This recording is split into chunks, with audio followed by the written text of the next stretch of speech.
한 1년 동안 벌써 한 1년 됐죠. 1년 제가 한 달에 한 번, 어떨 때는 두 번 이렇게 와서 이제 불교 설법 형식의 강의죠. 설법 형식의 강의를 이렇게 해왔습니다. 그래서 가장 이제 우리 불교의 근본이 되는 그런 그 부처님의 가르침을 좀 더 이렇게 체계를 세워서 우리 국장님들하고 공부를 쭉 이렇게 해왔는데, 쭉 들으신 분들은 이제 좀 연결이 되실 거예요. 근데 안 듣다가 어느 날 갑자기 와서 이렇게 설법이나 강의를 들으려고 하면 이게 도대체 무슨 소리인가. 그러니까 이 기도를 우리가 하잖아요. 기도를 하는 거는 이런 그 법을 내 안에 담을 수 있는 그런 준비를 하는 거예요. 그래서 좀 그동안 이렇게 제 속에 사시면서 그 어지러웠던 것들을 정화시키는 그런 시간입니다. 그런데 오늘 불자님들 중에는 기도 시간을 딱 빼고 설법 시간만 오시는 분들이 이 기도를 안 해보면, 이제 자꾸 안 해보면 그 하는 의미를 몰라요. 근데 이제 자꾸 기도를 많이 해보면 이제 그 기도하는 시간에 다른 걸 할 수 있겠죠. 그죠? 그 시간에 한 30분 뭐 가서 그냥 나가서 담배를 필 수도 있고, 다른 생각을 이렇게 일으켰다가 들어올 수가 있는데, 그 기도 시간을 딱 가지면 벌써 이렇게 마음이 정화가 돼요.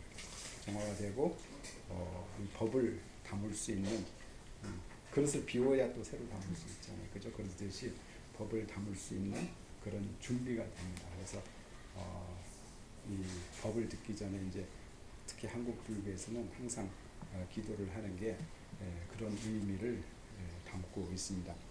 그래서 이제 지난 두 번에 걸쳐서는 불교의 가장 핵심이라고 할 수 있는 이제 사성제 8종도를 말씀을 드렸거든요.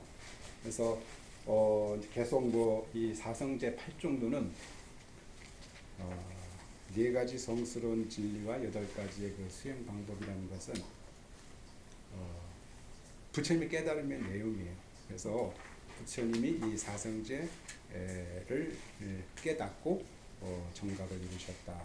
또 한간에는 이제 동북아시아의 일본 불교의 영향을 받은 우리나라 같은 경우는 보리수 아래서 연기를 관하셔서 부처님이 성도를 하셨다. 이 두 가지로 이야기를 하고 있는데, 연기의 내용이 사실은 사성제예요.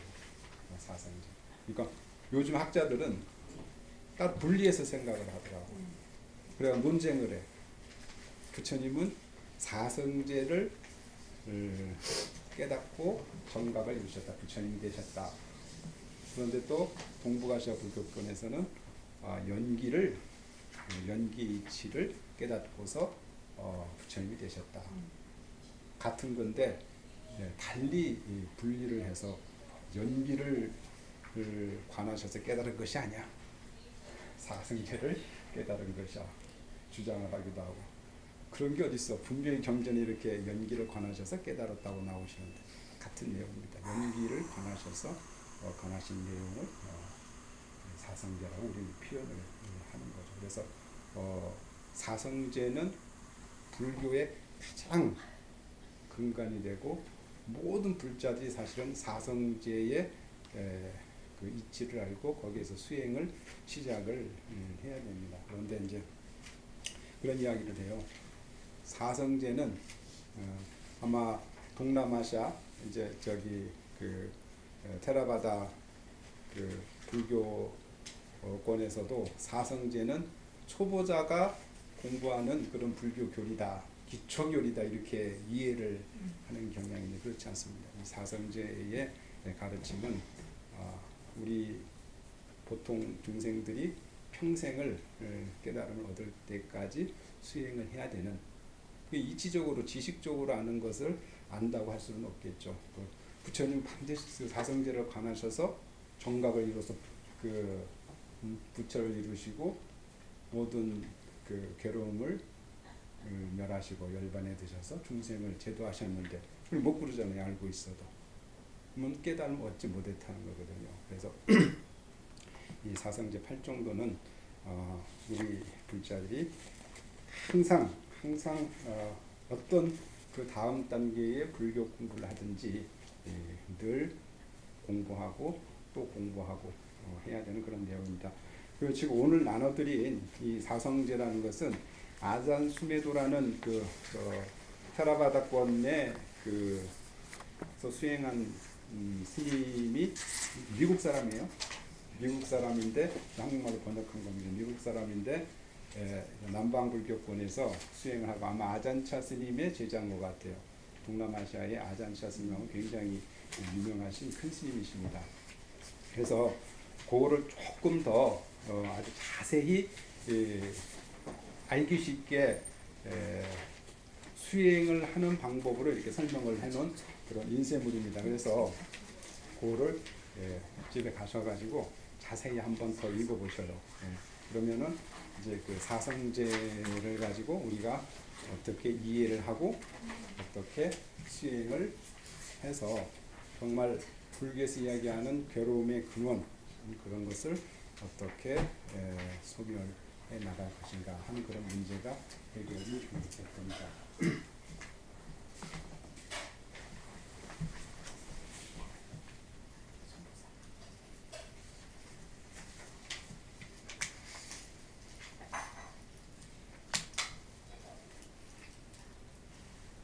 오늘은요, 이제 아까 초반에 말씀드렸듯이 불교의 연기설, 연기라는 가르침과 중도에 관해서 말씀을 드리겠습니다. 아까도 말씀드렸지만 이 동북아시아, 동아시아 쪽의 어떤 불교에서는 부처님께서 보리수 아래에서 연기의 이치를 관하셔서 연기의 이치를 깨닫고서 정각을 이루셨다. 그래서 연기를 잔해증의 법이다. 이렇게 이야기를 하고 있습니다.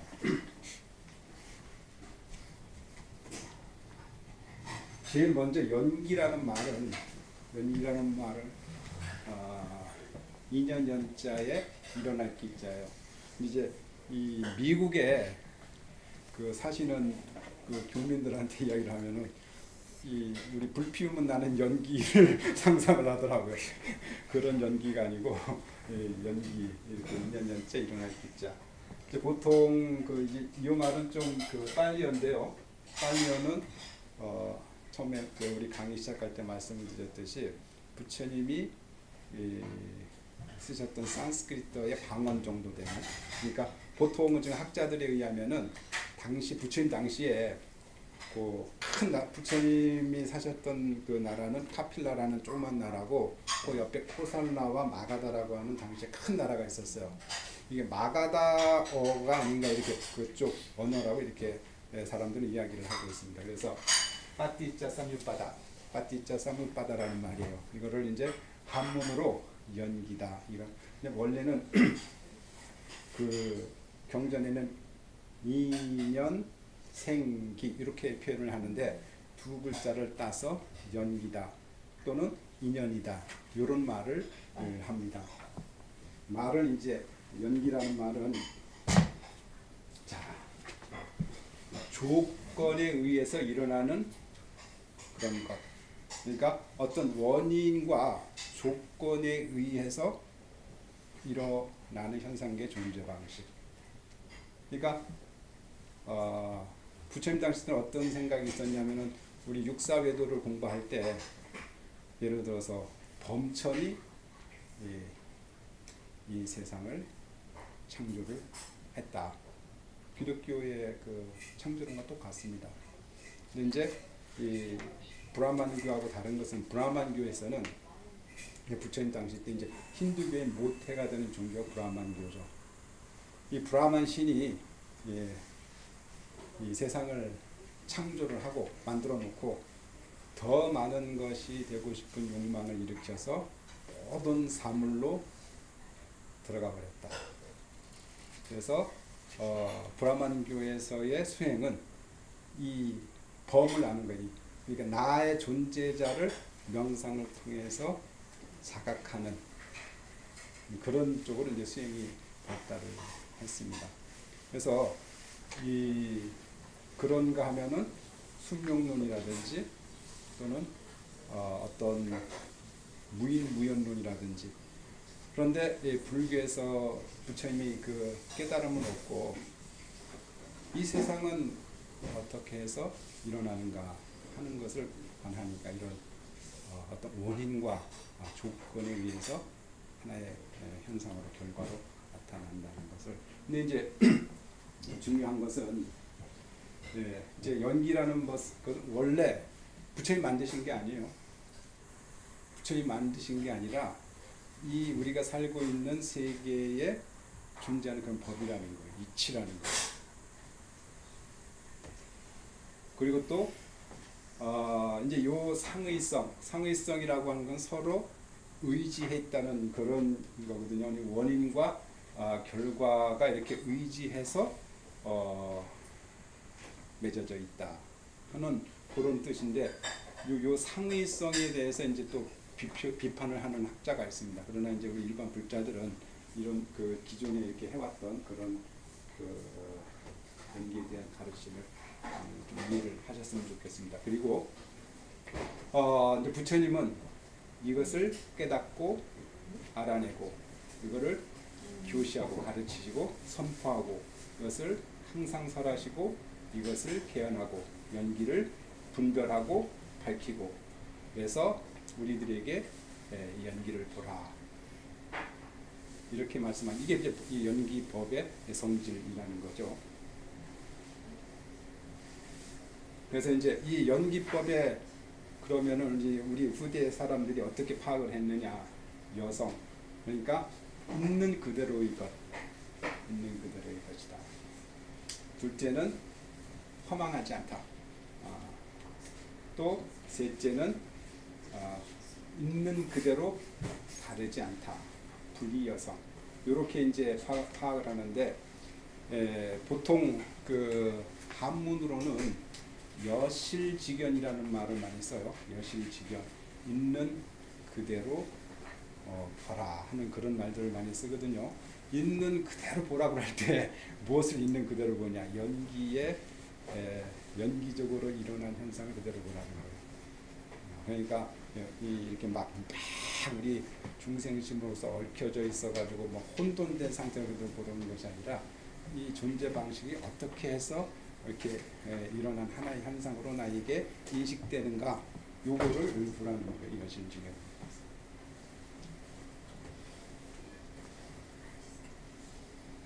자, 이제 경전에는 이렇게 나와 있습니다. 연기를 보는 자 법을 보고 법을 보는 자 연기를 본다. 그러니까 요 경문에서 우리가 알 수 있는 것은 연기라는 게 이제 법이라는 이치, 법 이런 말이죠. 자, 또 하나는 이렇게 이제 연기를 보는 자 법을 보고 법을 보는 자 불타. 여기서 불타는 부처님을 이제 한문으로 쓸 때 불타라 그러죠. 붙다라는 말이죠. 불타를 본다.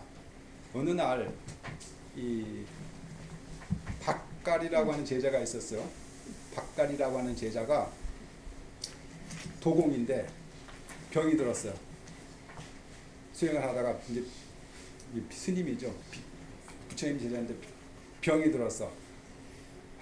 이 죽기 전에 내가 부처님을 한번 칭견을 해야 되겠다. 그래서 이제 몸이 아파서 도저히 부처님 있는 곳을 갈 수가 없어요. 그러니까 친구한테 부탁을 합니다. 내가 죄송스럽지만 내가 마지막 소원이 부처님 직접 한번 뵙는 거다. 나 같아도 그럴 것 같아요. 그죠? 부처님이 살아 계시면 죽기 전에 한번 마지막 소원 부처님 한번 뵀으면 좋겠어요. 그죠? 아마 이 비구도 이 스님도 이 수행자도 똑같은 소망을 가지고 있었던 것 같아요. 수행을 하다가 이제 나이가 들어서 죽기 직전에 그렇게 되니까 마지막으로 부처님 한번 봐야 됩니다. 그래서 친구한테 전해가지고 부처님이 좀 이쪽으로 와주셨으면 좋겠다. 부처님 모셨습니다. 그래가지고 아픈 몸을 일으켜 세워서 부처님께 예배를 하려고 하니까 부처님께서 그런 말씀을 하셨어요. 박가려, 이 늙은 육신에게 예배한들 무슨 이득이 있겠는가? 법을 보아라. 법을 보는 것이 바로 나를 보는 것이다. 그런 그 가르침을 주셨다고 해요. 그러니까 죽어가는 제자에게도 육신에다 예배하는 것이 아니라 법을 보라고. 법을 보는 게 나에게 예배하는 것과 똑같아. 나를 보는 것과 똑같아. 연기를 보는 자, 법을 보고, 법을 보는 자, 불타를 본다. 그러니까 불타를 본다는 건 뭐예요? 깨달음 얻는다는 이야기겠죠. 부처를 이룬다는 이야기예요. 그러니까 연기를 보는 것이, 연기의 이치를 깨닫는 것이 그 법을, 이 세상에 존재하는 이치의 법을 깨닫는 것이고, 법을 깨닫는 것이 불타를 본 것과 똑같다. 즉 부처를 이루는 것이다.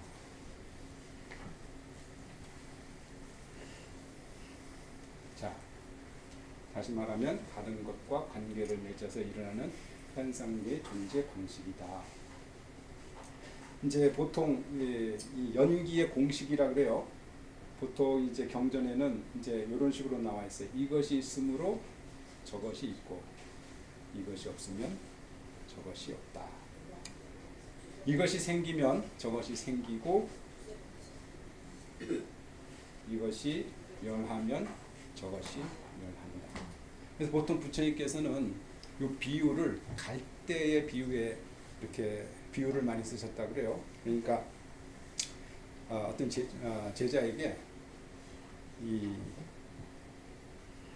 갈대단을 세우려면 어떻게 해야 되겠느냐.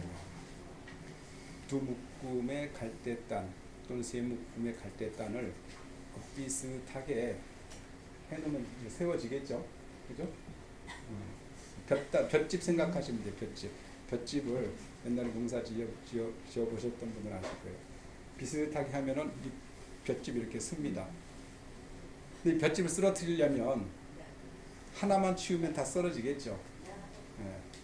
그러니까 이 연기의 이제 어떤 가르침이라는 것은 서로 의지해서 우리의 현상계의 어떤 그 모든 것이 이렇게 존재한다. 그런데 이제 원래 그 연기설의 취지가 있어요. 연기설의 취지는 이런 우주의 어떤 그 존재 방식을 이야기하기 위해서 부처님이 연기설을 말씀하신 것이 아니라 우리 인간의 근원적인 괴로움이 어떻게 해서 생겨나고 어떻게 해서 어떻게 하면 멸할 것인가. 부처님은 항상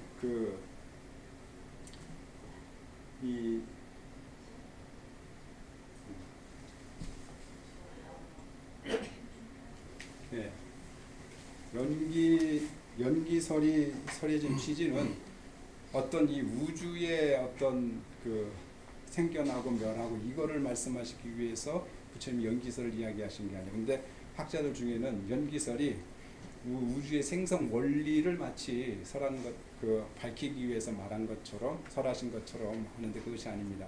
우리 인간이 가지고 있는 근원적 괴로움이 어떻게 해서 일어나고 어떻게 하면 멸할 것인가. 그래서 제일 먼저 연기는 이 부처님께서 출현하건 출현하지 않건 확립된 원리다. 부처님이 출현하지 않았다고 해서 연기의 이치가 없는 것을 한다는 거죠. 그래서 취지는 인간의 괴로움과 고뇌가 어떤 원인과 조건에 의해서 또 어떠한 조건 원인에 의해서 사라지는가, 생기고 사라지는가. 그러니까 우리 인생의 고락 운명을 밝히기 위해서 연기설을 말씀하신 거지 이 우주의 생성 원리를 밝히기 위해서 말씀하신 것이 아니다. 그 다음에 중요한 것은 이 인간의 고락 운명을 이제 그러니까 우리 근원적으로 어떻게 해서 이 생로병사라고 하는 괴로움이 인간에게 존재하게 되는가. 그 밝힌 항목을 이제 12연기라 그래요. 이제 이 연기를 인간의 고락 운명을 밝히기 위한 그런 그 관계 항목을 12가지로 나눠서 이제 경전에는 설하고 있습니다. 그래서 이제 12연기라고 그러죠.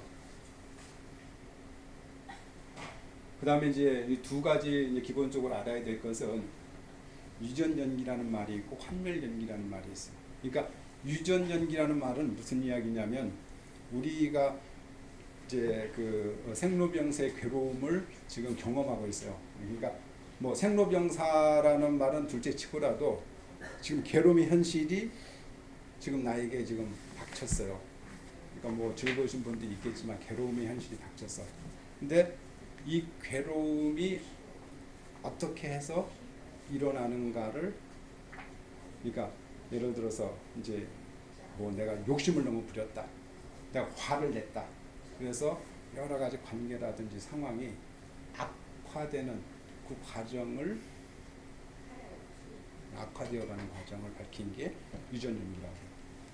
또 환멸연기라고 하는 것은 그러면은 그 악화된 상황이 아주 정말 내가 괴로운 현실, 이 현실이 어떻게 하면은 소멸될 것인가를 밝힌 연기가 환멸연기죠. 그러니까 우리는 어떤 그 삶의 방식으로 살아야 되냐? 환멸연기적 방식으로 삶을 살아야 되는 거예요. 그러니까 괴로움의 현실을 어떻게 하면 소멸할 것인가의 방식으로 살아야 되는 거겠죠. 유전연기적 삶을 살면 계속 문제를 일으켜서 괴로움의 현실을 계속 만들어내는 그런 삶의 방식이에요. 우리 지금 보통 미국이나 지금 그 세계에 굴러가고 있는 이 현실을 보면 어떤 연기적 삶을 살아요? 유전연기적 삶을 살고 있어요.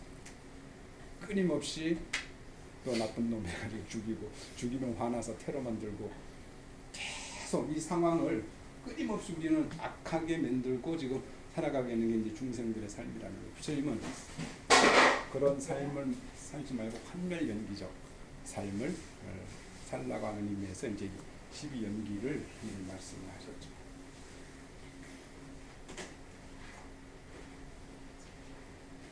자, 12연기 이제 오늘은 12연기 하나하나 그 항목들만 나열을 해드릴게요. 왜냐하면 이거는 시간이 너무 많이 걸려서 여기 어떤 것이 있다는 것만 말씀드리고 다음 시간에 제가 12연기를 이제 하나하나 그 의미에 대해서 더 설명을 하고 그 연기치를 좀 더 설명을 드리겠습니다. 제일 처음에 무명입니다. 그 다음에 행, 식, 명색, 육처 또는 육입, 초, 수, 애, 취, 유, 생, 노사, 자.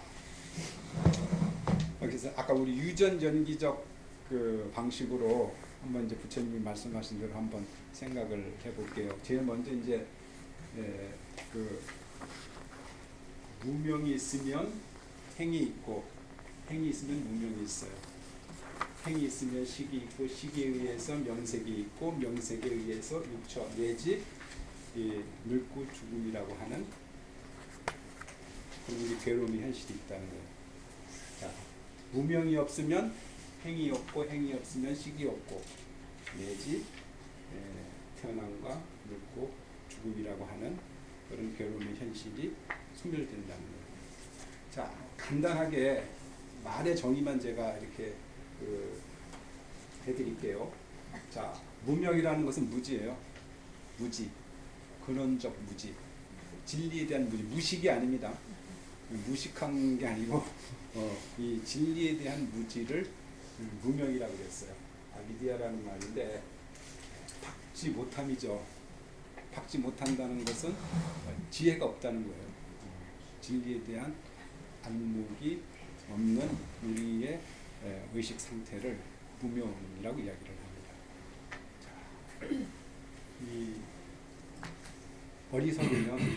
어리석음에서 나타나는 이제 여기 행은 말하자면 어떤 우리 행위, 업 이런 것을 이야기를 해요. 그러니까 지혜가 없으면 어떤 행동이 나오겠어요? 무지하면 그 무지한 그 행위가 업을 짓겠죠. 우리가 그 무지한 그 업에 의해서 우리 의식이 형성이 돼요. 그러니까 우리는 의식이 먼저 있고 행위를 한다고 생각을 하는데 그렇지 않다는 거예요. 예를 들어서 한국 사람, 중국 사람, 일본 사람, 한국 사람, 미국 사람 다 다르죠. 먹고, 보고, 듣고 생활하는 게 달라요. 그래서 의식이 달리 형성이 돼요. 그렇잖아요. 그죠? 그러니까 이 행위가 먼저 있고 그 다음에 우리의 지금 가지고 있는 의식이 형성이 되는 거예요. 그래서 어리석음에 의해서 어리석은 행위가 나타나게 되고 그 행위가 우리의 어떤 의식을 형성한다? 문제가 많은 의식을 만들게 돼요. 근데 명색이라는 것은 나마루파라고 해서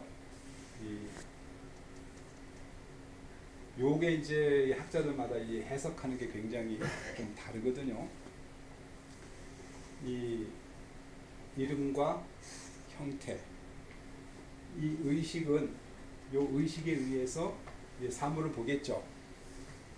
사물은 어떻게 형성해서 전부 이름이 있어요.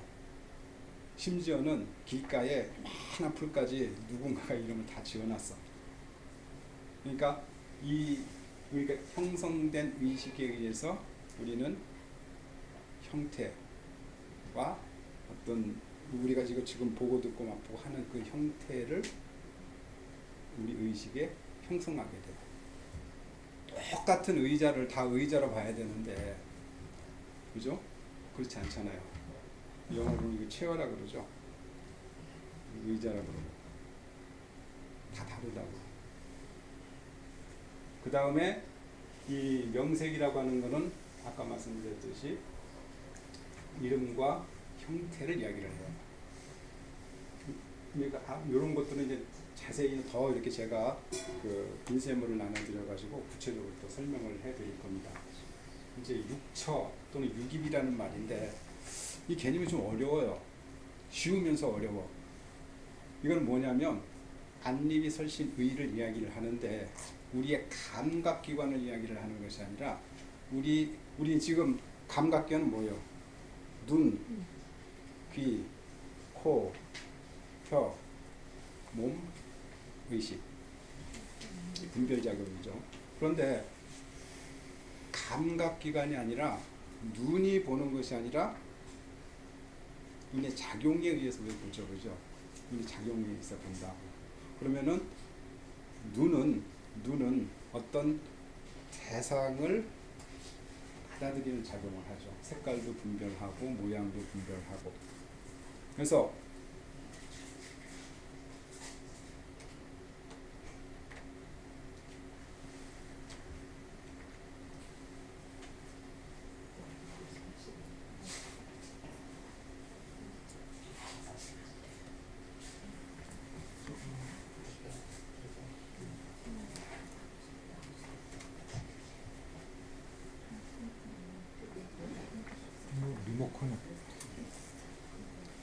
그래서 이 육처라고 하는 것은 어떤 우리 안림이 설신의 우리 인식의 영역을 이야기를 해요. 그러니까 무지에 의해서 행동하고 의식이 형성이 돼서 어떤 형태를 파악을 하면 우리 안림이 설신의에 이렇게 포착되는 그럼 어떻게 포착이 되겠어요? 어리석으면은 그 어리석음이 묻어있는 그 그대로 포착이 되는 굉장히 이제 나중에 불교 수행을 하는 데 굉장히 중요합니다. 왜? 우리가 지금 보고 듣고 말하고 생각하는 이것이 사실은 이것을 통해서 우리가 이 세계를 다 보고 있고 그것으로 인해서 사실은 무슨 뭐 종교다, 뭐 역사다, 사상이다, 정치다 다 하고 있는 거거든요. 근데 근본적으로 어떤 그 무지에 근거한 그런 의식이 형성이 돼 있다면은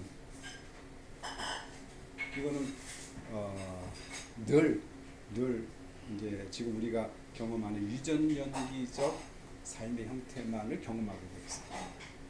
그래서 나중에 이제 그 이 유깁을 멸하라 그러거든요. 그러니까 유깁을 멸하라는 나중에 이제 유깁을 멸하라는 것은 그런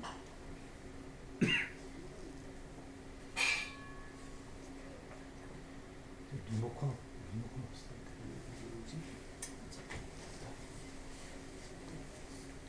이게 우리 번뇌에 의해서 물들어 있는 우리의 의식 상태이기 때문입니다. 나올 것 같아.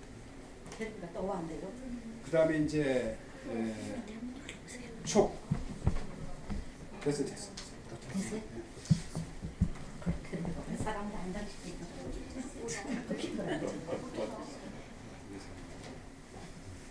이게 왜 이렇게 되는지 이해가 안 되더라고요.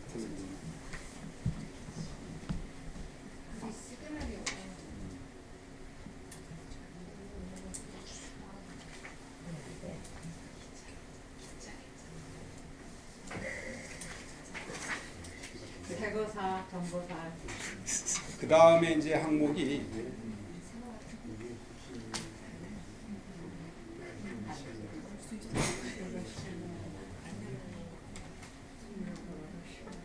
야가 나 힘들어.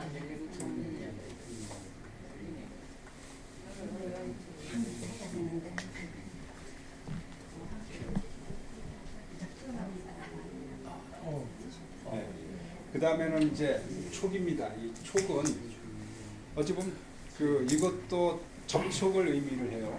이 육처에서 우리 안입의 설신에 의해서 접촉이라는 의미를 갖는데 이제 우리가 예를 들어서 어떤 눈으로 어떤 대상을 보잖아요. 대상을 보면은 대상이 파악이 되죠. 그것을 이제 이 근경식 해가지고 이제 촉이라는 개념으로 하는 이 촉이라는 개념도 촉이 불교에서 이제 나중에 설명하겠지만 좀 그 어려운 개념 중에 하나인데 이것도 육처와 촉 이것에 의해서 접촉에 의해서 그러니까 눈은 보고 귀는 듣고 코는 냄새 맡고 우리 이 촉감은 이 접촉에 의해서 느껴지고 시계에 의해서 분별을 하죠. 그런 작용에 의해서 이제 느낌이 생겨나요. 느낌. 근데 이제 느낌에서부터 굉장히 중요한데, 자 우리 지금 살고 있는 세상 가만히 보면은 느낌으로 다 받아들여요.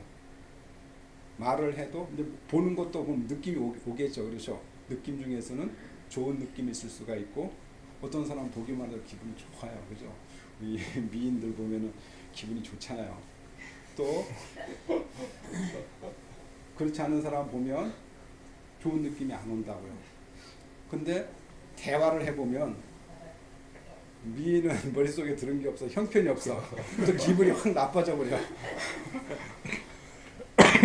근데 잘생긴 건 좀 그런데 기분 좋지 않은 기분을 가졌었는데 대화를 해보니까 정말 멋지고 생각이 좋은 느낌 확 또 들어버려. 듣는 것도 그렇죠. 좋은 음악. 저는 음악을 잘 듣습니다. 이제 노래도 듣고 클래식도 듣고 재즈도 듣고 듣는데 랩은 받아들이기가 좀 힘들더라고요. 벌써 랩 나온 지가 꽤 오래됐죠. 한 20 몇 년 됐는데 지금쯤은 좀 이렇게 좋게 들릴 만도 한데 좋게 안 들려요. 그리고 이제 선입관 같은 것 때문에 그렇겠죠. 근데 요즘 아이들은 어때요? 거의 랩을 하죠. 가수들도 그렇고 젊은 애들 보면 뭐 그 어려운 말을 다 따라서 한다고. 그 사람들한테는 좋은 느낌으로 그 소리가 다 들어가는 거예요. 근데 나에게는 이 좋은 느낌으로 안 들어가 이런 게. 그렇죠. 그 좋은 소리도 3번 하면 듣기 싫다. 그 좋은 소리를 3번 하는데 듣기가 싫을까? 그러니까 소리 자체에 뭐 어떤 그 체성이 있는 것이 아니라 내 마음 작용에 의해서 좋은 것도 나쁘게, 나쁜 것도 좋게 지금 느낌이 계속 이렇게 들어오는 거죠. 냄새도 그렇고. 우리는 된장 냄새 구수하니 좋다 그러는데 미국 사람 보면 그냥 난리가 나잖아요. 예. 그 느낌의 세계예요, 사실 보면은. 그러니까 그 좋은 느낌, 나쁜 느낌, 좋지도 않고 나쁘지도 않은 그런 느낌. 그 느낌에 의해서 이제 가래죠. 좋아하는 것은 취하려고 하는 거. 내가 좋아하는 것은 좋은 느낌을 취하려고 하는 거. 갈망하는 거죠. 싫은 것을 버리려고 하는 것도 애입니다. 네, 싫은 것을 왜냐하면은 좋은 것을 취하려고 하는 반사 것에 반해서 싫은 것은 버리려고 하는 거. 그러니까 우리는 아이시스는 싫은 거라고 전부 없애버리려고 그러죠. 네. 이 유전 연기적 삶을 우리는 끊임없이 만들고 있다는 것을 이제 부처님 가르침을 통해서 알 수가 있어요. 사랑하는, 내가 좋아하는 것을 취하는 것도 애고 싫어하는 것은 멀리하려고 하는 것도 애예요. 그 다음에 이제 애에 의해서 집착이 생겨요. 집착이 생긴다. 애나 취는 뭐 비슷하겠죠. 내가 좋아하려고 하는 것을 갈망하는 거예요. 내가 좋아하는 것을 갈망하는 데서 존재의 세계가 펼쳐져요.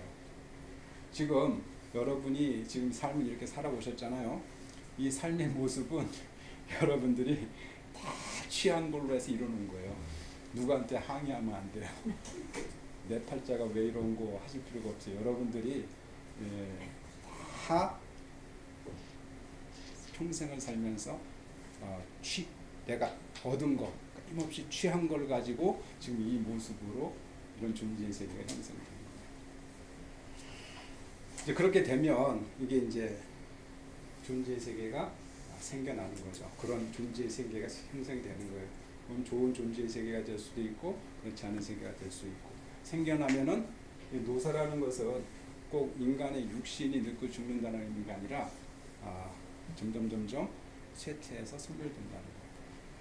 그래서 이 어리석음으로 인해서 어리석음이 있으면 이러한 12가지의 단계의 이런 늙고 괴로움이라고 하는 노사라고 했을 때 대표적인 게 뭐냐면은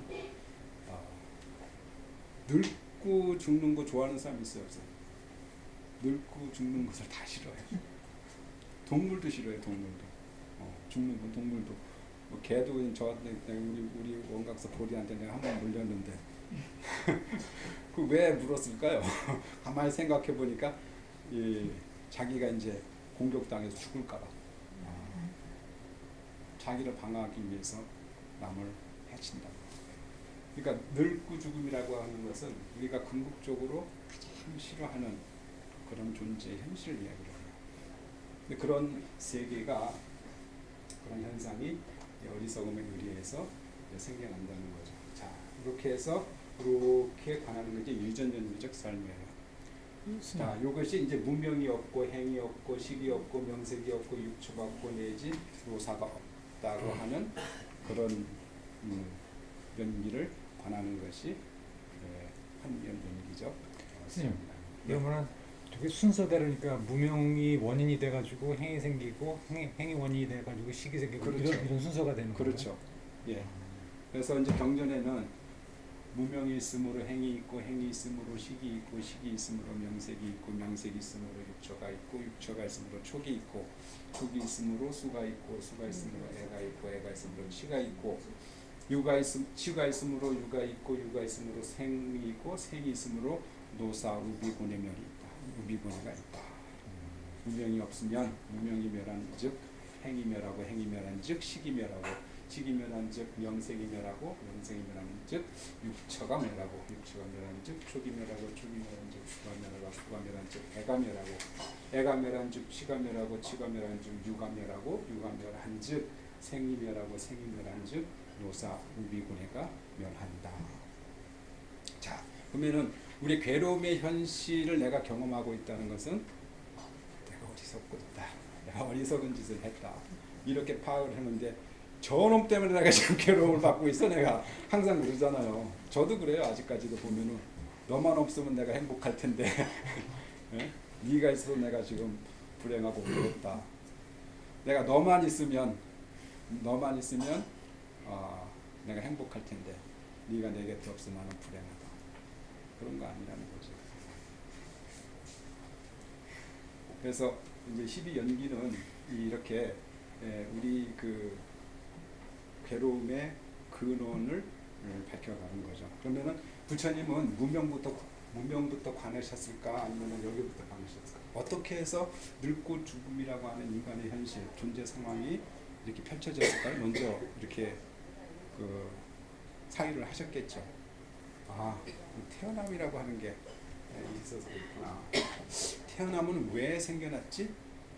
아, 존재가 있기 때문에 생겨나.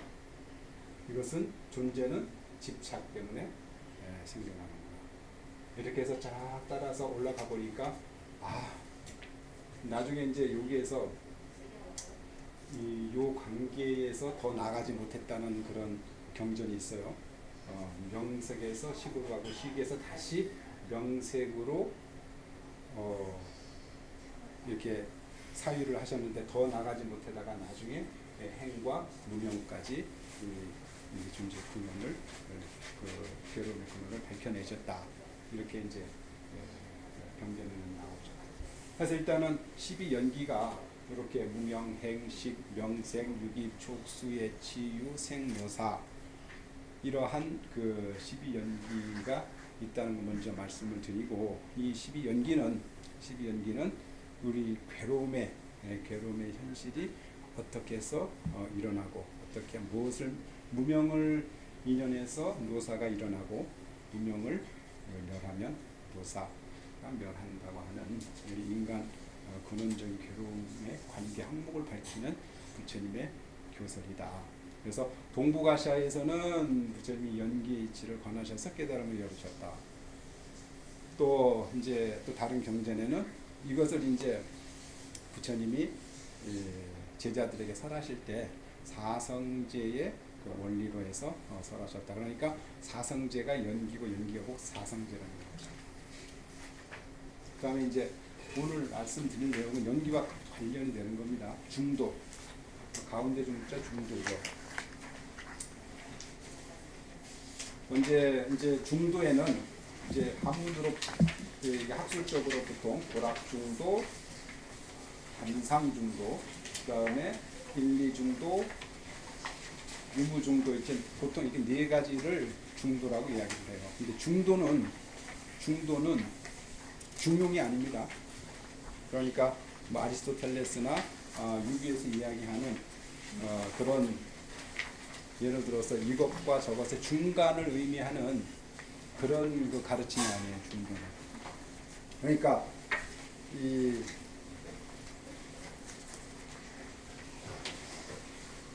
크고 작은 거에서는 중간이 있을 수가 있겠죠. 그죠? 중간이 있을 수가 있죠. 크고 이것 이만큼이 크고 이만큼 하고 이만큼 하면 중간이 있을 거 아니에요. 이것과 이것에. 그죠? 또 이 뭐가 있을까요? 길이 같은 거. 길이. 또 많고 적은 거. 이만큼 하고 요거 중간이 있을 수가 있겠죠. 그런데 옳고 그른 것에 중간이 있을까요? 옳고 그른 거. 그리고 좋고 나쁜 거에 중간이 있을까요? 네. 부처님이 말씀하신 거는 그 어떤 양이나 그런 거에 중간을 이야기한 게 아니라 그런 가치적 중도를 이야기를 하셨어요. 제일 먼저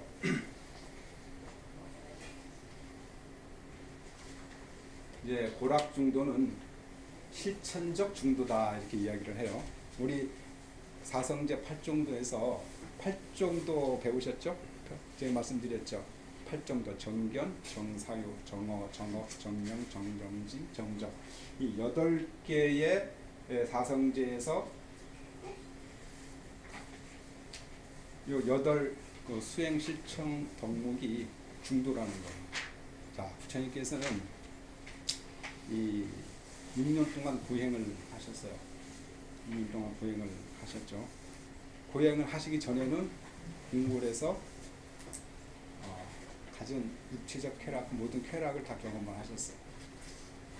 먼저 쾌락적인 것을 인간의 그 쾌락적인 것을 경험을 하시고 고행을 해 보셨는데 이것은 바른 그 진리를 실현하는 바른 길이 아니라고 하는 것을 깨달으셨습니다.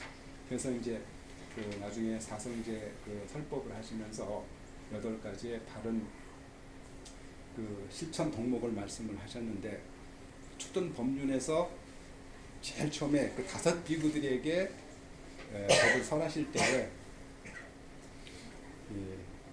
비구들이요. 이제 그 비구들은 그때까지 부처님을 떠나서 따로 고행을 하고 있었죠. 부처님 고행을 중간에 포기하셨는데 그 비구들은 부처님이 타락했다고 생각을 했어요. 왜? 그 당시에 고행을 포기하는 것은 타락이에요. 요즘에 스님들이 이렇게 예를 들어서 결혼을 한다든가 어떤 돈 때문에 문제가 생긴다든가 계율을 파기하는 것처럼 고행을 포기하는 것도 타락으로 봤던 시절이에요. 부처님 당시 때. 그런데 고행을 그때까지 하고 있으니까 부처님께서 수행자는 2 극단을 피해야 된다. 몸을 이렇게 감각에 내맡겨서 감각적으로 이렇게 내맡겨서 쾌락에 빠지는 것도 하나의 극단이고 또 몸을 너무 혹사시켜 가지고 고통에 내맡기는 것도 또 다른 극단이다. 하면서 그 2 극단을 따르지 말고 수행을 해야 된다. 그 2 극단을 피하는 것이 고락중도입니다. 할 정도죠. 자, 경전에 중화함 구루수 무쟁경이라고 하는 경전에 이렇게 경전 말씀이 있습니다. 내가 그대들을 위하여 법을 설하니 그것은 처음도 좋고 중간도 좋고 마지막도 좋으며 의미가 있는 말이며 청정한 공덕을 구족하여 깨달음을 얻는 수행을 드러낸 것으로서 이름을 분별 무쟁경이라고 하는 것이다. 잘 듣고 바르게 생각하여 잊지 말지니라. 범부들이 행하는 극히 하천한 업인 용락을 추구하지도 말고 쾌락이죠. 아무런 의미도 없이 괴로움에 이를 뿐인 스스로를 괴롭히는 고행을 추구하지도 말고. 우리는 고행을 하면은 엄청나게 이렇게 보잖아요. 수행자들이 막 밥도 안 먹고 저 정진만 한데 막 그냥 예를 들어서 저 부처님 당시 때는 가시나무에 막 눕는다든지 지금도 인도에 가면 그렇게 수행을 하는 사람들이 있다는 게 고행주의 전통에 의해서 막 뜨거운 불 속에 그냥 앉아서 참는다든지 그런 거는 부처님이 벌써 2500년 전에 그런 걸 추구하지 말라고 말씀하셨어요. 이 2 변을 당하면 안목과 지혜를 이루고 자제하게 선정에 들어 지혜로 나아가고 깨달음으로 나아가고 열반으로 나아가는 중도가 있나니 확실하게 알아서 그 속에 있는 즐거움을 추구해야 한다. 거룩한 성자의 길에는 팔직 8가지가 있나니 정견, 정사유, 정호, 정명, 정정진, 정정내지 8팔직이다. 8정도를 말씀하시는 거예요. 이를 일러 중도라고 하는 것이다. 8정도 수행이 중도라는 거예요.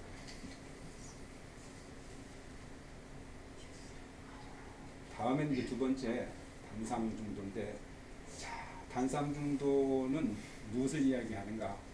우리가 받고 있는 생사의 괴로움은 이제 우리가 지금 이 부처님의 모든 설법이나 가르침의 초점은 어떻게 하면은 인간이 괴로움으로부터 벗어날 것인가 하는 그런 문제예요.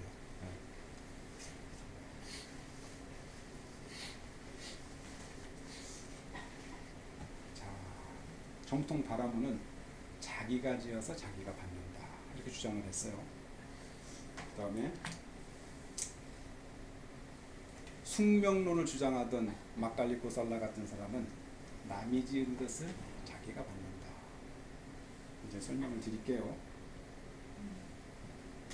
자, 자인하교 같은 지금도 있죠. 자인하교에서는 자기도 짓고 남도 짓는다. 유물론을 주장하는 사람들은 자기가 짓는 것도 아니고 남이 짓는 것도 아니며 아무 원인 없이 우연히 생겨난다. 이렇게 이제 이 괴로움에 관한 여러 가지 이제 견해들이 있었다고 지난번에 육사외도를 말씀드리면서 이런 걸 한 번씩 살펴봤는데요. 자, 정통 바라문들은 자기 동일성을 가지고 있는 상주불멸하는 아트만이 자기 주체임과 동시에 자기 자신의 행위에 대한 과보를 받는다. 그래서 따라서 이 괴로움이라고 하는 것은 스스로 지어서 받는다는 주장을 하는데 그는 바라문교의 견해다. 근데 여기에서 이제 우리 불교에서도 자업자득이라는 말 하잖아요, 그죠? 자기가 지어서 자기가 받는다. 뭐가 다를까? 뭐가 다를까요? 똑같은 것 같잖아요, 그죠? 자기가 지어서 자기가 받는다.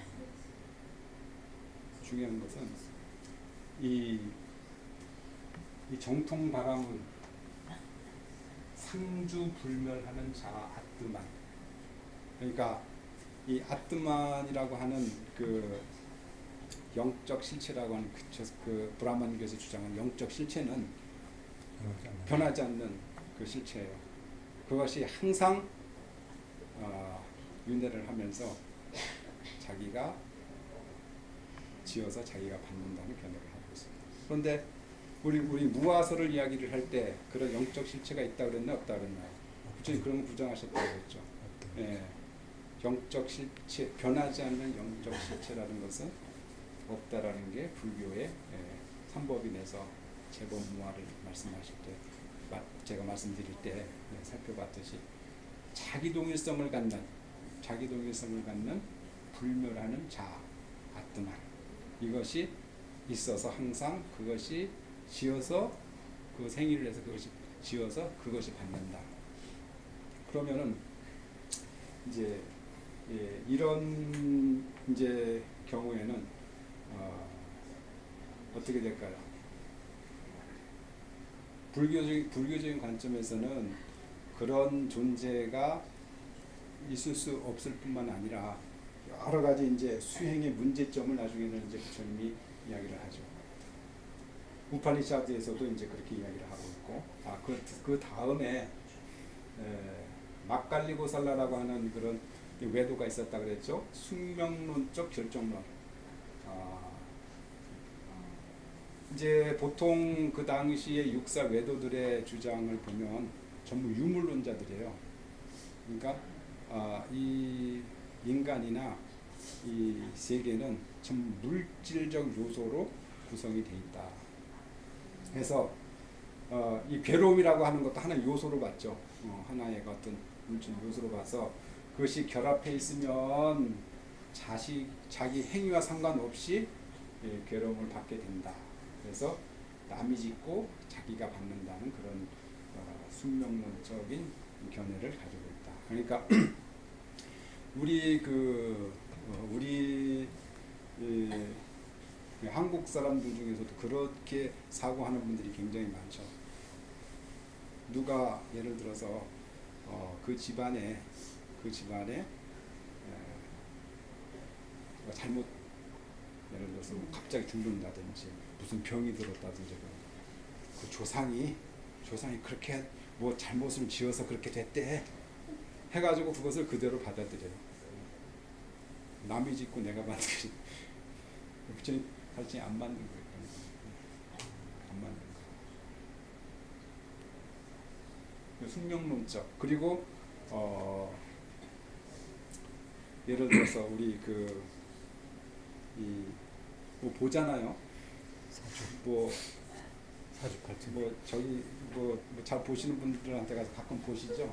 정초되면 보시잖아요. 그런 거.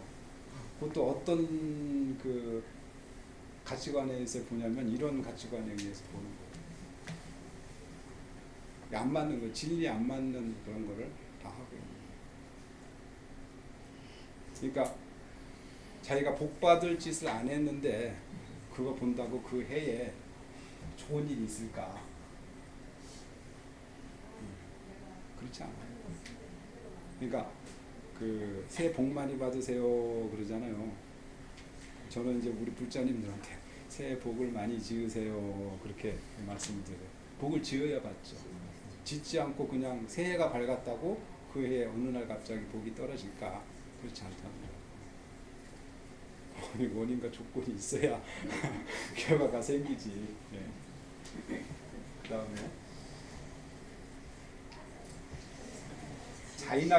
자인하교도 그때 말씀드렸지만 자인하교에서는 지바라는 그 천자를 설정을 해요. 지바라는 이게 이제 행위 주체이지만 그 자신은 무한한 안락을 본성으로 하고 있는 존재. 지바. 그래서 우리는 이제 그 이 업을 지으면은 이 지바가 이렇게 물든다고 생각을 하는 게 자인하교에서는. 그래서 업을 짓지 않기 위해서 이제 업을 짓는 건 뭐예요? 우리 육체잖아요, 육신이잖아요. 그래서 예를 들어서 뭐 전체 아무것도 갖지 않고 철저하게 무소유입니다. 심지어는 하나도 안 입어. 그래가지고 근데 안경을 쓰더라고요. 지금도 성직 가끔 이제 자인하교에 대해서 다큐멘터리를 보면 이제 그 성직자들이 이렇게 나오는데 그래가지고 이제 부채는 하나씩 들고 다녀요. 절대 살생을 해서는 안 되기 때문에 지나가는 벌레도 밟으면 안 돼. 그래서 이렇게 부채로 휘휘 이렇게 털면서 이제 다니고 완전히 이제 몸에 가지고 온 그 옷도 안 걸칩니다. 근데 주로 따르는 신도들 여성들이더라고. 어떻게 참. 근데 어떤 그 안경을 이제 이렇게 쓰고 다니면서 그렇게 이제 그 신도들에게 이제 법을 설하고 공양을 이제 하고 하는데 그게 철저하게 우리 육신에 의해서 그 참된 지바가 타락한다고 생각해요. 그래서 철저하게 고행주의를 택했어요. 이 자인하교 같은 경우에도 고행을 통해서 이 참 지바와 정신적 실제 참 지바와 이 업을 짓는 이 육신을 분리해야 된다. 라는 그런 이제 사고에서 나왔는데 그래서 이 업이라는 것도 이제 물질이라고 생각해서 비싼 물질. 그래서 행위의 결과로 침투하기 때문에 괴로움을 받게 된다는 거죠. 그래서 이 자인하교는 업이 침투하는 측면에서 보면 스스로 짓는 것인데 괴로움은 업에서 생기기 때문에 괴로움이 생기는 측면에서 보면은 지바가 아니고 업이 짓는 것이다. 그래서 자기도 짓고 남도 짓는다는 그런 견해를 자인하교에서는 하고 있다. 자, 또 이제 그 유물론자들은 이런 우리의 괴로움은 자기가 짓는 것도 아니고 남이 짓는 것도 아니고 우연히 그냥 그렇게 생겼을 뿐이다. 근데 부처님의 기본적인 가르침 아까 말씀드렸지만 어떤 원인과 조건에 의해서 생겨난다 그랬죠. 괴로움이. 괴로움을 지을 만한 원인이 있고 거기에 조건이 붙으면 괴로움의 현실이 나에게 생겨나요. 우연히 생기는 게 아니라는 거죠. 우연히 친구를 만났어. 우연일까요? 그냥 알고 있었으니까 친구를 만나지. 알고 있지 않은 사람은 지나쳐도 몰라요. 그 우연이라는 건 없어요. 그래서 이제 이게 두 번째가 단상 중도. 그래서 부처님이 이 같은 외도들의 주장에 대해서 이들 모두를 무기로 배척하고 있다. 지난번에 이제 우리 그 말룬키아 이야기 말씀드렸죠. 말룬키아라고 하는 제자가 어느 날 부처님 따라 수행을 하다가 갑자기 이제 이런 이 세계와 인간에 대한 그런 문제 때문에 의심이 생겼어요. 의심이 생겨가지고 이 다른 종교에서는 뭐 예를 들어서 브라만교가 전변설을 이야기하듯이 브라만신이 이 세상을 창조를 했다든지 또 아니면 우연히 생겼다든지 또 아니면은 뭐 전생부터 이렇게 지은 업 때문에 생겼다든지 하는데 부처님은 그런 거에 대해서 말씀을 안 해주시거든요. 침묵을 하시고 독화살이 비유를 들어서 이제 말씀하셨다는 이야기를 지난번에 말씀드렸듯이 이런 것을 부처님은 침묵으로 해서 왜 침묵을 하셨는가 이런 거는 사견 다른 그 정견에서 나온 그런 그 말들이 아니라는 거예요. 그러니까 번뇌에 쌓인 삿된 견해에서 잘못 진리를 보지 못한 견해에서 이런 그 이야기들이 나온다.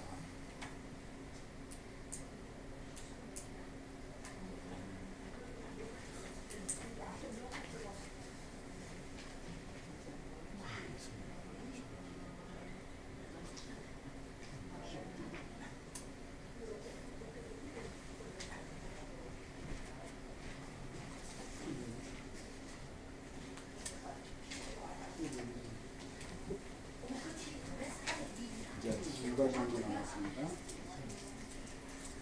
선이 저 발음이 돼서 모르는데야. 아니요, 됐습니다. 네, 된것 같아요. 남바 원인 게안 노지게 선이. 투로 해야 돼. 그게 남바 투라 해야 되는데.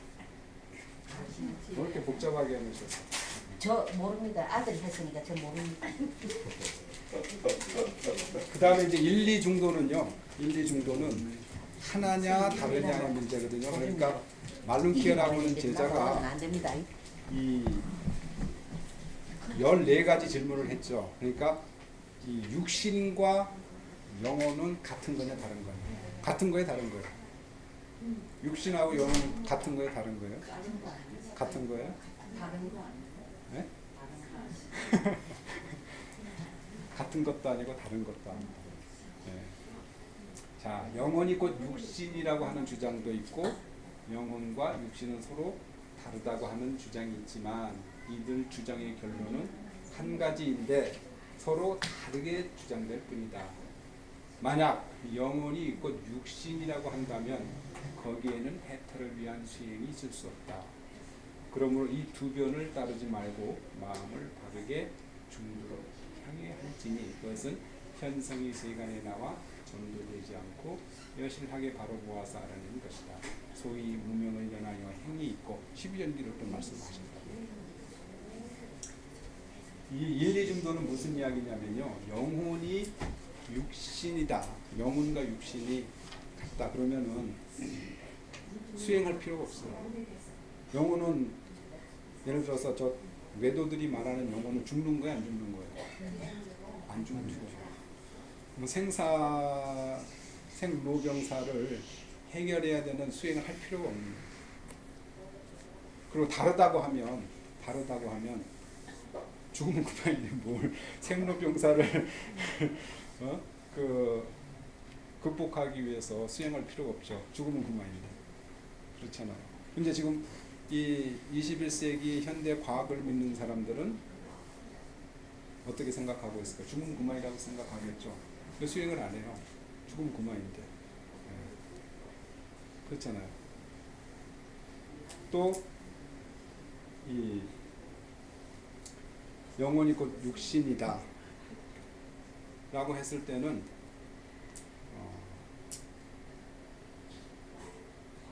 저기에 매진하겠죠. 그 종교에 매진을 하겠죠.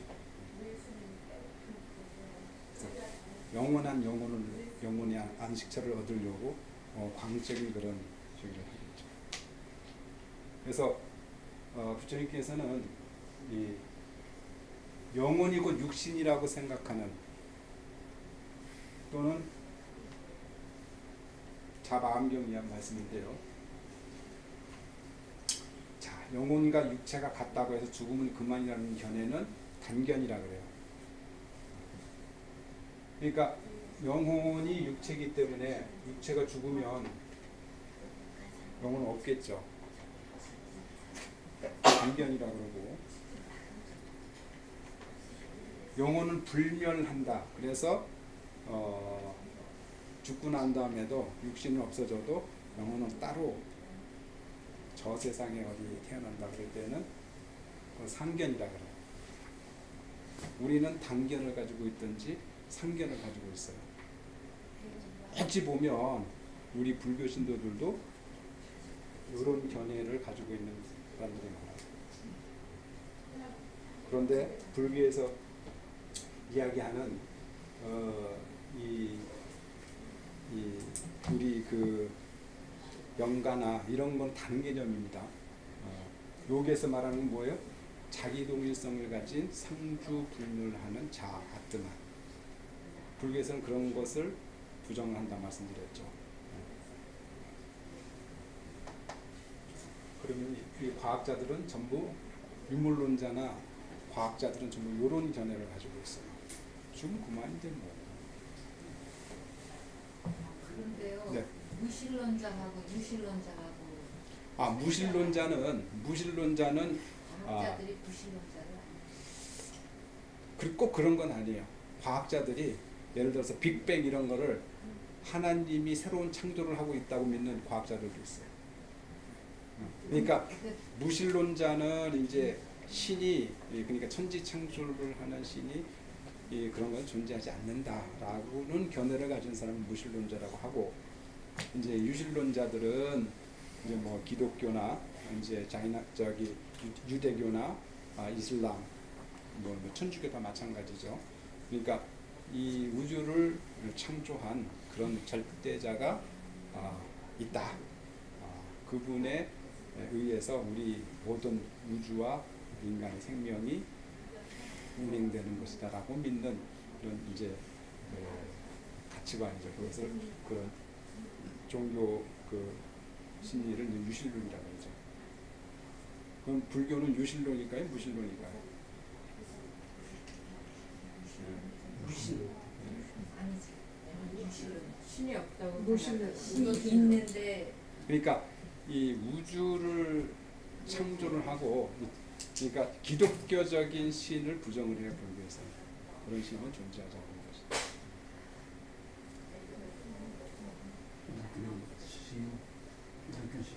그러면은 왜 천도제를 영 그런 거 왜 하는 거예요? 이제 그러니까 그 영가 우리가 이제 그거는 이제 또 이렇게 조금 그 다른 차원으로 이제 초기 불교의 그런 관점이 아니고, 그 이제 어느 정도 대승 불교가 발전을 하면서 우리 그 죽고 난 다음에 우리 의식의 식체가 바로 소멸되지 않는 거라고 이렇게 보는 관점이 있어요. 그래서 이제 그러니까 예를 들어서 이제 그 여러 가지 이제 뭐 교리적으로 굉장히 복잡한 그런 게 있는데, 예를 들어서 우리가 아까처럼 죽고 나면 그만이다, 당견이다 그랬죠. 그럼 뭔가 끊임없이 그 죽고 난 다음에 뭐가 있다, 그러니까 영적 실체가 변하지 않는 영적 실체가 있다, 그럼 상견이라 그랬어요.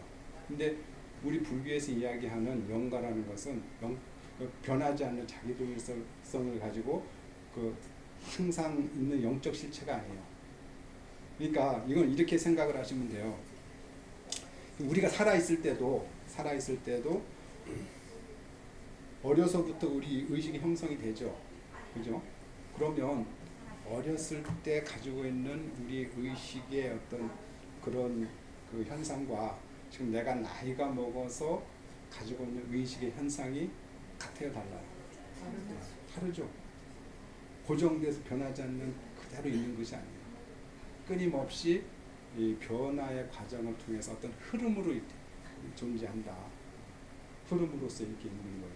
그것은 우리가 육신을 버리고 난 다음에도 이제 그 티벳이나 이런 인도의 요기들 후대에 보니까 죽고 난 다음에도 그런 의식의 흐름들이 바로 없어지는 것이 아니라 그런 업력의 에너지들이 어떤 형태로 지속되고 있다는 것을 이야기를 해요. 그래서 이제 그런 존재들을 위해서 구체의 법을 이루어주는 거죠. 그것도 항상 변하고 있겠죠. 우리가 육신을 버리고 난 다음에도 그게 고정된 그 형태로 있는 것이 아니라 항상 어떤 변화의 과정을 겪고 무상의 과정을 겪고 흐름으로서 어떤 이렇게 있겠죠. 근데 여기서 이제 그 이야기하는 브라만교나 그런 데서 이야기하는 것은 영적 실체 아트만 변하지 않는 그런 영적 실체가 육신은 무너져도 그대로 존재한다 이렇게 보고 있는 거예요. 그게 이제 미묘한 차이죠. 어찌 보면 미묘한 차이인데 그렇게 이야기를 하고 있는. 네 번째 유구중독. 이제 경전의 말씀에는 마땅히 두 견해를 알아야 된다. 어떤 것이 두 견해인가? 유견과 무견을 두 견해라고 말한다. 만약 어떤 사문과 바라문이 두 견해를 익히고 그 마지막에 가서는 그 법을 따를 수 없을 때 그 이유를 여실하게 알지 못하면 그 사람은 곧 사문도 아니고 바라문도 아니다.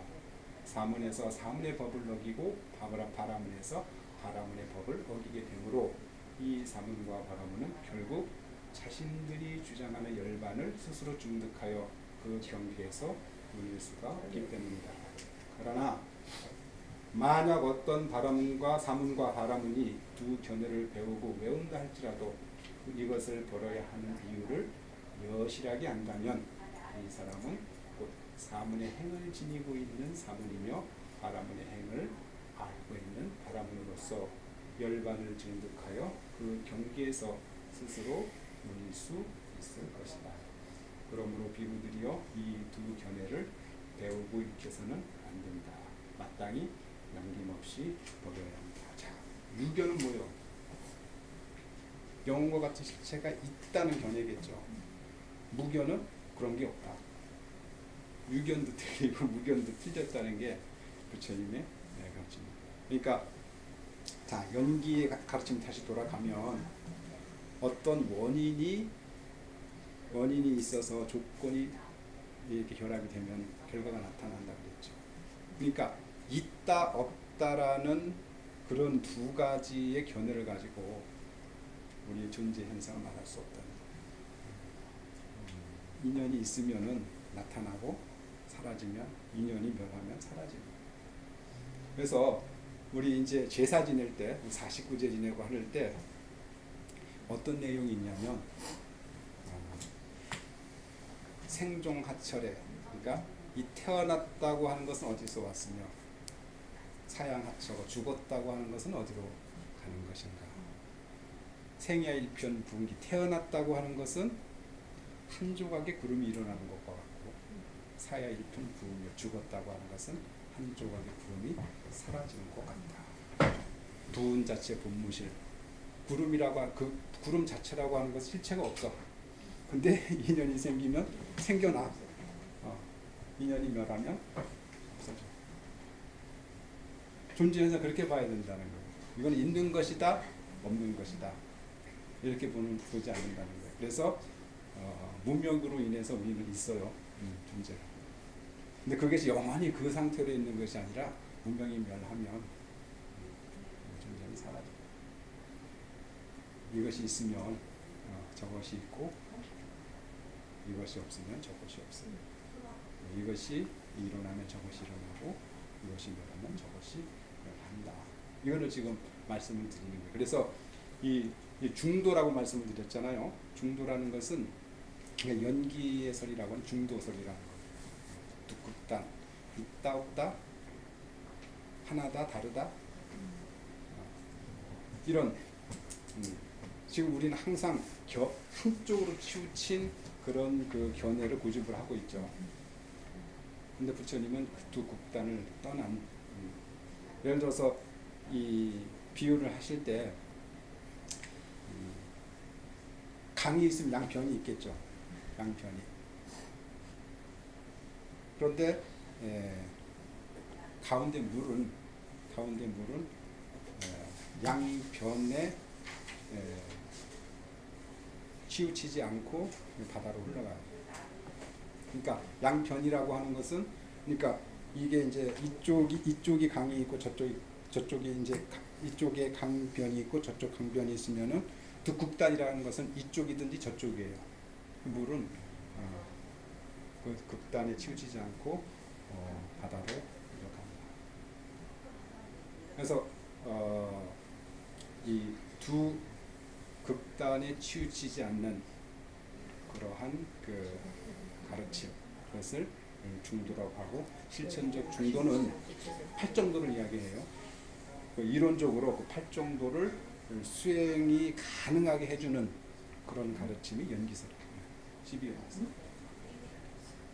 그래서 사성제와 8정도 또 연기설은 부처님의 깨달음의 내용입니다.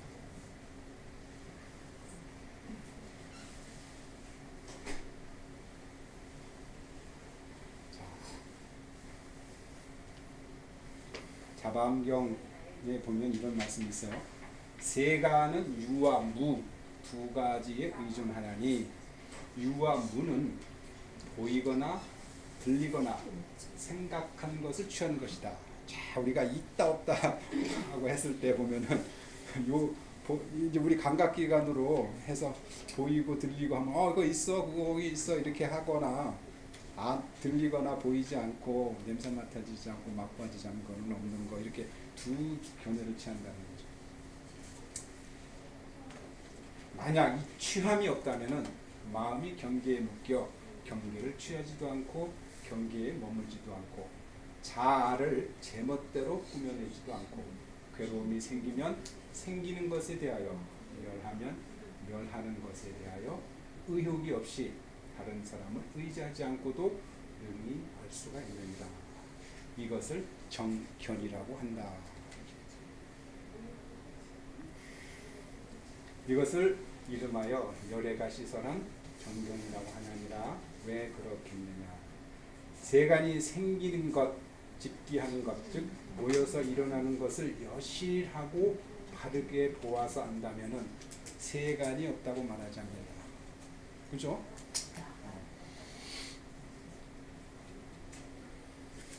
세간이 멸하는 것을 여실하고 바르게 보아한다면은 세간이 있다고 하는 사람이 없을 것이기 때문이다. 그래서 열애는 두 변을 떠나서 중도에서 생겨납니다. 이것이 있는 곳에 저것이 있고 이것이 일어날 때 저것이 일어나는 것입니다. 다시 말하면은 무명을 연하여 힘이 있고 내지 큰 괴로움의 12연기를 또 말씀하시고 자, 세간이 일어나는 것을 보면은 없다고 말 못하죠. 또 세간이 멸하는 것을 보면은 또 있다고 말 못하고 인연에 의해서 일어나고 사라지는 그런 것이 이제 우리 현상계의 존재 방식이다. 이것이 이제 부처님 말씀하신 연기와 중도의 가르침입니다. 질문 있으세요?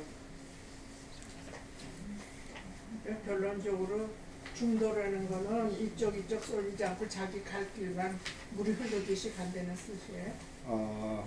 그렇죠. 이제 어떤 두 극단에 치우치지 않는 그런 것을 중도라고 하는데 이제 실천적으로는 8정도 지난 시간에 이제 보살님 안 나오셨는데 사성제 8정도가 이제 중도이고 지금 말씀하신 연기 저희 말씀하신 연기 이치가 중도다. 네, 그게 중도다.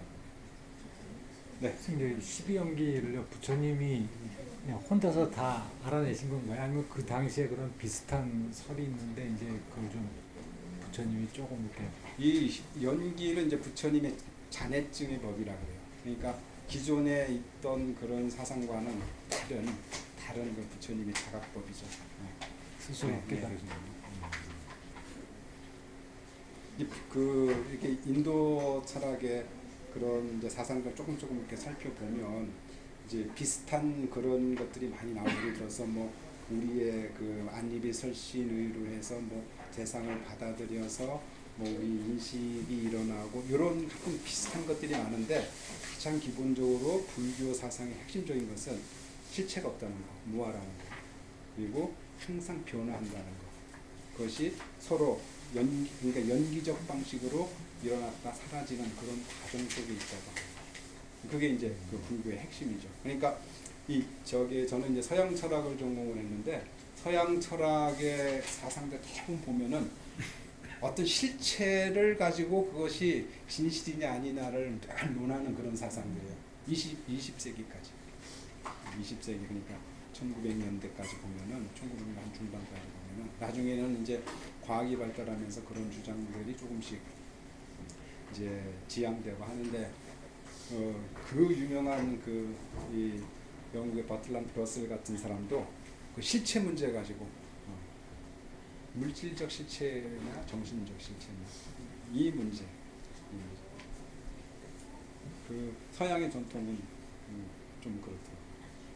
근데 후대에 와서는 이제 그런 것도 전부 이렇게 지향이 되고 이제 다른 관점으로 세계를 이제 보는데, 근데 부처님이 2,500년 전, 2,600년 전에 벌써 이미 깨달음을 통해서 이런 세계의 존재 방식과 인간의 고락 운명이 저 위에 누가 어떤 분이 계셔서 좌지우지하는 건 아니다. 이걸 철저하게 규명했죠. 그러니까 한두 마리 말로 다 그런 것이 아니다라고만 하신 것이 아니라 이 연기의 이치, 사성제의 가르침을 깨달으셔서 그를 철저하게 해명을 하고 계십니다. 그래서 요즘은 불교 사상을 많이 받아들이는 것 같아요. 연구 많이 하죠. 네, 연구 많이 하고 네. 있다가 이게 있으니까 거기에 인해서 생긴다는 이거 자체를 확실하지 않은 거를 여기서는 믿을 수가 없잖아요. 그렇죠. 네. 근데 이제 요새 받아들이기 시작합니다. 많이 연구 많이 했죠. 네. 평균적으로 상당한 수준이 와 있어요. 달랄라마 스님이 나왔습니다. 굉장한 그럼 우리가 지금 연기법으로 봤을 때는 제사도 사실은 필요 없지 않습니까? 원래 불교는 제사를 안 지냈습니다. 문화적인 거예요. 이거는 이제 종교의 법에 맞냐 안 맞냐 이렇게 보시면 안 되고, 이제 이 중국으로 넘어오면서 중국의 유교 문화와 이제 불교가 이제 받아들였잖아요. 불교에서는 다른 문화를 배척한 게 아니라 흡수했다고. 그래서 이게 굉장히 문화적인 요소예요. 유교 문화적인 그런 게 이제 오래 절에서 하다 보니까 절에서 이제 그런 그 문화적 현상이지 이게 불교 이 근본 부처님이 법의 가르침에 맞느냐 안 맞느냐 그렇게 따지면 안 돼요. 이거는 문화적인 거예요. 문화적인 것은 예를 들어서 우리는 절을 하잖아요. 돌아가신 분한테도 절을 하고 새해 되면 절을 하고. 그런데 이 서양 사람들은 왕이나 절대자 앞에 아니면 절을 안 해요. 이 사람들은 어떻게 인사해요? 포옹을 하거나 볼에다 맞히거나 악수를 하거나.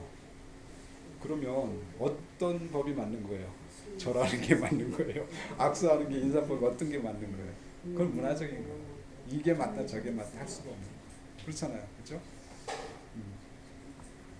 저 아프리카 옛날에 God Must Be Crazy라고 그런 영화가 있었어요.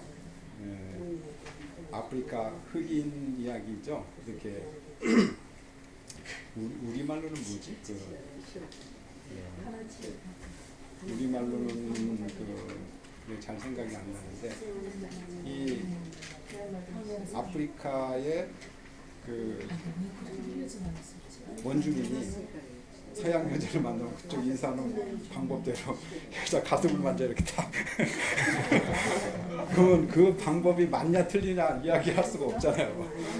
거기선 그렇게 인사를 하는데 그런 거예요. 이렇게 우리 절에서 제를 지내고 49제를 지내고 영가가 있니 없니 이런 문제보다도 그런 이제 이 조상 자기 뿌리에 대한 내가 어떻게 생각하세요? 우리 어머니, 아버지, 멀게는 할머니, 할아버지 없으면 나의 존재라는 게 없어요. 이 세상에. 이 나 존재에 대한 확인 작업이고 나의 존재를 있게 해준 분에 대한 감사.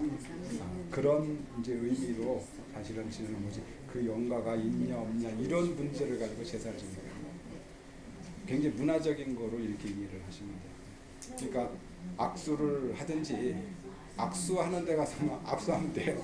악수하는 데 가서 굳이 절하실 필요 없다고. 또 이렇게 포옹을 하면서 인사를 하는데 이렇게 해가지고 인사를 할 필요는 없는 거예요. 그렇습니다. 질문하실 거 없으세요? 스님 훌륭한 본문 가서 박수.